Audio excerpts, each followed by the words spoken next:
Hello everyone. So company ask automotive monthly chart लगा data 13 जुलाई। सो इस company को last में मैंने शूट किया था, तो बताया था कि प्राइस एक लेवल पे आके स्ट्रक कर रही थी, उसका अपने को ब्रेकआउट चाहिए था। उस लेवल पे हम बात करेंगे।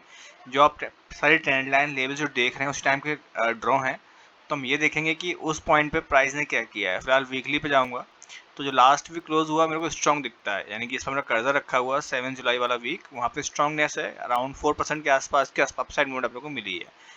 डेली पे जाएंगे तो समझ में आएगा क्या हुआ है। तो डेली चार्ट पे यहाँ मेरा कर्सर रखा हुआ है 27 जुलाई पे। यहाँ मैंने एक लेवल मार्क किया था 535 पे। मैंने बताया था कि अगर कैंडल्स 535 का ब्रेकआउट करती है तो उसके ऊपर इसको देखा जा सकता है। बट हुआ क्या, उसके अगले ही दिन यानी कि दूसरा हफ्ता शुरू हुआ 30 जून को, इसने एक कैंडल और बना दी जिसकी अपर शैडो काफ़ी बड़ी थी।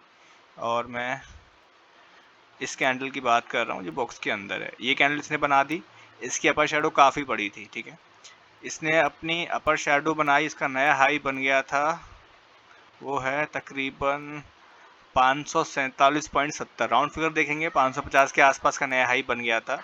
तो अब मैं 535 को ना मान के अब मैं 550 को मानूंगा एक नया रेजिस्टेंस पॉइंट की कम से कम प्राइस उस लेवल का ब्रेकआउट करे, तो मैं इसको अपसाइड के लिए देख सकता हूँ, क्योंकि अभी अपना रेजिस्टेंस पॉइंट बढ़ गया, इंटैक्ट है। ठीक है, बट अपने को जो लास्ट वीक के लास्ट डे पर क्लोजिंग मिली है आप उसको देख सकते हैं, यानी कि इस कैंडल पे 11 जुलाई वाली कैंडल पे इसने काफ़ी अच्छा मूवमेंट दिया है, 2.80% की अपसाइड मिली है अपने को। एंड जो कैंडल्स ने ब्रेकआउट किया है वो ब्रेकआउट किया जस्ट पॉइंट के नीचे, हाई ने टच किया है उस लेवल को, यानी कि हाई किया है 537.45 पे, यानी कि ऑलमोस्ट टच कर ही दिया अपने लेवल को, बट ब्रेकआउट नहीं कर पाया। ठीक है, बट इस दौरान अच्छी चीज़ क्या देखने को मिली मुझे कि इसके अंदर जो वॉल्यूम्स हैं वो लगातार चल रहे हैं, यानी वॉल्यूम दिखा रहे हैं इस कंपनी में कि यहाँ बाइंग चल रही है, यहाँ पे बायर्स इंटरेस्टेड है इसको लेने के लिए, क्योंकि जब प्राइस ऊपर जा रहा है ना उस टाइम वॉल्यूम यहाँ बनते हैं।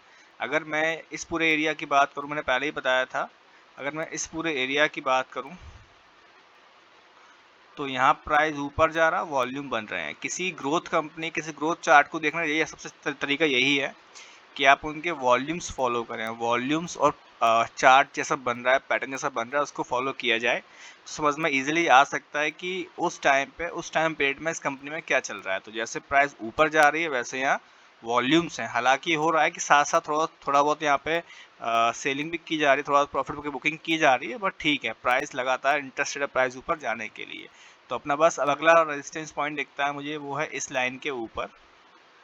मैं तो कहूँगा राउंड फिगर देखते हैं, 550 के ऊपर प्राइस अगर निकलता है और 550 के ऊपर मेरे को स्ट्रॉन्ग कोई कैंडल दिख जाती है तो वहाँ इसको देखा जा सकता है।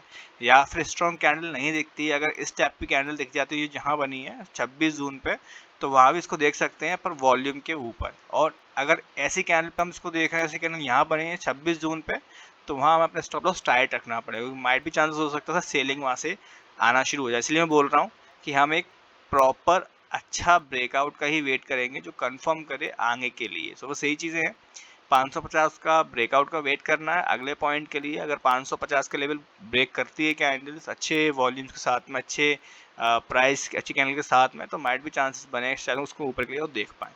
सो वेट करेंगे एंड देखेंगे कि हम जो चीज़ सोच रहे हैं, हम जो पैटर्न्स ड्रॉ किए हैं, क्या इसके थ्रू प्राइस और आगे चल पाएगा या फिर नहीं। So educational purpose only. Thank you watching my video.